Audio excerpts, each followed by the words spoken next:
இன்றைக்கி என்னோடய சிஸ்டர் பையனுக்கு பர்த்டே நான் ஆல்ரெடி சொல்லியிருந்தேன். ஸோ விஷ் பண்ண எல்லாருக்குமே ரொம்ப ரொம்ப நன்றி.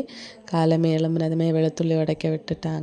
பர்த்டே பேபி எப்படா எழும்பும் அப்படின்னு சொல்லிட்டு இருந்தேன் விஷ் பண்ணுறதுக்காக. ஒரு வழியாக எழும்பி விஷ் பண்ணியாச்சு. 1 இயர் போனதே தெரியலை. 1 இயர் முன்னாடி இதே டைமில் தான் அவன் பிறந்தான். நாங்கள் பர்த்டே ஃபங்க்ஷன் மார்னிங் எடுத்தாலும் அவன் பிறந்தது நைட்டு 9 o'clock அப்புறம் தான். ஸோ அந்த நாட்கள் இன்னும் மறந்து போக முடியலை. பிள்ளை குட்டீஸ் எல்லாம் ஒரு வழியாக விஷ் பண்ணி உம்மை வச்சாங்க. அச்சுவும் விட்டு வைக்கலை. ஸோ அவனோட ட்ரெஸ்ஸு எல்லாமே எடுத்து வச்சு அரேஞ்ச் பண்ணி குட்டி பாப்பாவை நாங்கள் குளிப்பாட்டினோம். இப்போ செம ஹாப்பி, டெய்லி அழுவான். இன்றைக்கி செம குஷியில் இருக்கான் எல்லோரும் நிற்கிறனால. ஃபேமிலி ஃபுல்லாகவே பர்த்டே ஃபங்க்ஷனுக்காக பிஸ்தா க்ரீன் தான் செலக்ட் பண்ணியிருந்தோம். ஸோ எங்களோட அவுட்ஃபிட் எப்படி இருக்குன்னு மறக்காமல் கமெண்ட் பண்ணுங்கள். அச்சுவும் கிச்சுக்கும் சிம்பிளாக தான் செலக்ட் பண்ணியிருந்தேன் ட்ரெஸ்ஸு. பட் சேம் கலரில் கிடைக்கல, கொஞ்சம் டிஃப்ரெண்ட்டாக இருந்தும் அழகாக இருந்துச்சு. இந்த அச்சு குட்டி சொதப்பிகிட்டே இருப்பாங்க. ஃபோட்டோ எடுக்கிறதுக்கு ஒன்றுமே காட்டலை. இன்னும் கடுப்பில் இருந்திருக்காங்க போல். ஒரு வழியாக அவங்களையும் க்யூட்டாக ரெடி பண்ணி எடுத்திருந்தேன்.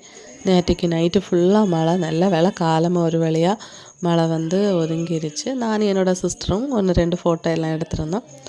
தென் குட்டியாக ஒரு ஃபோட்டோ ஷூட் எடுப்போம் அப்படின்னு சொல்லிட்டு நடந்து போயிட்டுருந்தேன். அப்போ தான் இந்த ஹேரோட வீடியோ தான் பார்த்தேன்னா, நிறைய பேர் கேட்டுட்டு இருந்தீங்க நீங்கள் என்ன ஹேர் ஆயில் யூஸ் பண்ணுறீங்கன்னு. ஸோ நான் யூஸ் பண்ணுற ஹேர் ஆயில் உங்களுக்கு வேணும்னா நான் அதை ஒரு பிஸ்னஸாக பண்ணலான்னு இருக்கேன். ஓகேயா இல்லையா அப்படிங்கிறத கமெண்டில் சொல்லுங்கள். எனக்கு தெரிஞ்சவங்க என்னோடய ஹேரை பார்த்து நிறைய பேர் கேட்டிருக்காங்க என்ன ஹேர் ஆயில் யூஸ் பண்ணுறீங்கன்னு. ஸோ அவங்களுக்கு கொடுத்துருக்கேன். பிஸ்னஸாக பண்ணணுன்னா சொல்லுங்கள். குட்டி பாப்பா தூங்கி எழும்பியாச்சு. பர்த்டே பேபியை சுற்றி எல்லாரும் வளைஞ்சு உட்காந்துருக்காங்க பிள்ளை செல்வங்கள். அதுவும் ரொம்ப அழகாக இருந்துச்சு. அச்சுக்குட்டிக்கு விஷ் பண்ணி கோதி தீரலை, எப்பவும் அவனை விஷ் பண்ணிகிட்டே இருந்தாங்க. தென் குட்டி பாப்பாவை நாங்கள் ரெடி பண்ணி எடுத்தாச்சு பர்த்டே கேக்கு கட் பண்ணுறதுக்காக. இன்னொத்த ஹீரோ ஜியாஷன் தான். ஸோ அவனை அழகாக ரெடி பண்ணி எடுத்தாச்சு.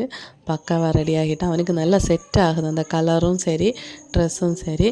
தென் வழக்கம் போல் நம்ம கேக் ஆர்டர் பண்ணது ஷிஜா பேக்கர்ஸ்லேருந்து தான். ஹோம்மேடு கேக் தான். ஸோ ரொம்ப அழகாக டெக்கரேட் பண்ணி கொடுத்துருந்தாங்க. ஃபங்க்ஷன் ஸ்டார்ட் ஆகிட்டு ப்ரேயர் பண்ணி கேக் கட் பண்ண போனேன். அவன் கேக் கட் பண்ண மாட்டான், சாப்பிட மாட்டான். அப்படி கொஞ்சம் அடம் பிடிச்சிட்டு இருந்தான். குட்டி பாப்பாங்க எல்லாருமே அந்த பர்த்டே ஃபங்க்ஷனுக்கு ஆட்களை பார்த்ததும் கொஞ்சம் இதாகிடுவாங்க. தென் நானும் என்னோடய பங்குக்கு கொஞ்சம் கேக்கு கொடுத்துருந்தேன், சாப்பிட்டான். தென் சிம்பிளாக என்னால் முடிஞ்ச ஒரு சின்ன ஒரு கிஃப்ட்டும் கொடுத்துருந்தேன். ஒரு குட்டி ரிங் தான். ஸோ அதையும் போட்டதுக்கு அப்புறமா எல்லாரும் ஆளாளுக்கு கேக்கெல்லாம் கொடுத்துருந்தாங்க. அடிச்சு குட்டி கேக்குன்னு விழிச்சு பாருங்கள், அடித்து விட்டாச்சு. கேக் கட்டிங் எல்லாம் முடித்ததும் குட்டியாக திரும்பவும் ஃபேமிலி சைடு எல்லாருமே சேர்ந்து ஃபோட்டோ எடுத்துருந்தோம். என்னோடய அப்பா அம்மா இது மாதிரி ஃபோட்டோ எடுக்க வரவே மாட்டாங்க. இன்றைக்கி எல்லாரையும் பிடிச்சி விட்டு எடுத்தாச்சு. ஸோ லாஸ்ட்டு ஃபைனலாக ஒழிச்சிருந்து குறைச்சி கூட்டங்கள் சாப்பிட்டுட்டு இருந்தேன். அவ்வளோதான். இன்றைக்கி வீடியோ இஷ்டப்பட்டா லைக் செய்ய மறக்கிறது. தேங்க்யூ.